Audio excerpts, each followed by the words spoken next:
সুপ্রিয় দর্শক, আপনারা দেখছেন এসপিএন বাংলা টিভি। দেখুন ও সাবস্ক্রাইব করুন এসপিএন বাংলা টিভি, দেশ ও মানুষের কথা বলে।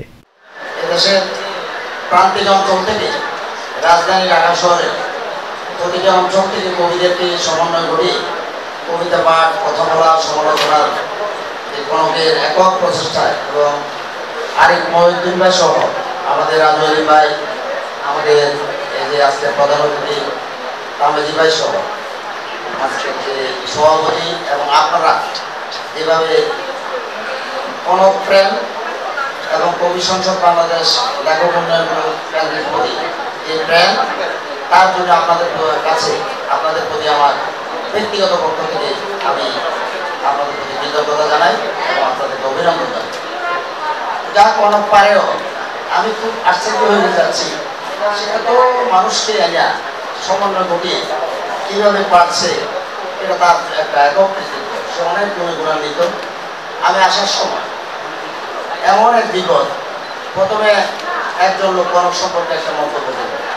আমি তো কনককে তো আমি 30 বছর চিনি, তার সম্পর্কে নেগেটিভ ধারণা। আবার এখানে যখন আসে পড়লাম, আর একজন বিপরীত, ও মনে করতেছে কনক এই পারের লোক, আর এই পারের লোক মনে করতেছে কনক ওই পারের লোক। কি বিপদ নিয়ে সেই সংগ্রহগুলো চালাচ্ছে। মাঝে মধ্যে বিপদ থাকে, আমি খুব কষ্ট পাচ্ছিলাম। দীর্ঘদিনের চেনা লোকগুলো তাকে তো আমি ধন্যবাদ জানাই আপনাদেরকে। আর বিশেষ করে হলো প্রিয়তমা, পৃথিবীতে আমি ব্যক্তিগতভাবে আমি মনে করি পৃথিবীতে দুইটা প্রেম সবচেয়ে 1 নম্বর আর 2 নম্বর মতো। একটি হলো দেশপ্রেম, সবচেয়ে পৃথিবীতে বেশি দেয়। দেশপ্রেমের কারণে মানুষ আত্মহত্যা দিয়ে শহীদ হয় এবং আজীবন ত্যাগ, এবং সবচেয়ে বেশি ত্যাগ দেশপ্রেমের কারণে। দ্বিতীয়ত যে ত্যাগটি হয় প্রিয়তম ভালোবাসার কারণে, এবং সেই প্রিয়তম শিরোনামে এই আজকে অনুষ্ঠানটা করেছে লেখক উন্নয়ন কেন্দ্র। একটা সমৃদ্ধ অনুষ্ঠানগুলো আমি মনে করি।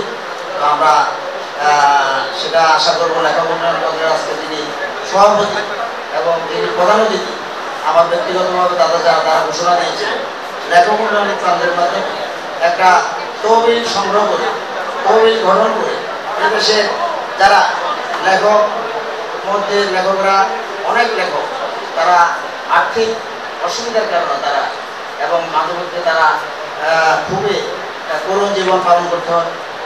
মাঝে মধ্যে তারা অর্থাভাবে চিকিৎসা অভাবে তারা মৃত্যুগ্রহণ করতে হয়, অথবা চিকিৎসার অভাবে তারা যুগে যুগে মরে, অথবা তাদের সন্তানরা তারা অর্থাভাবে ঠিকমতো তারা জীবন সংগ্রহ করতে পারে না।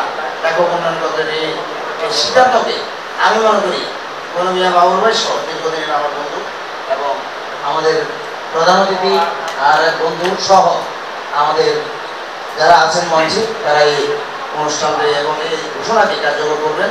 এ বলে আমি ছোট্ট একটা কবিতা বলছি কিনা জানি না, একটু প্রিয়তম কবিতা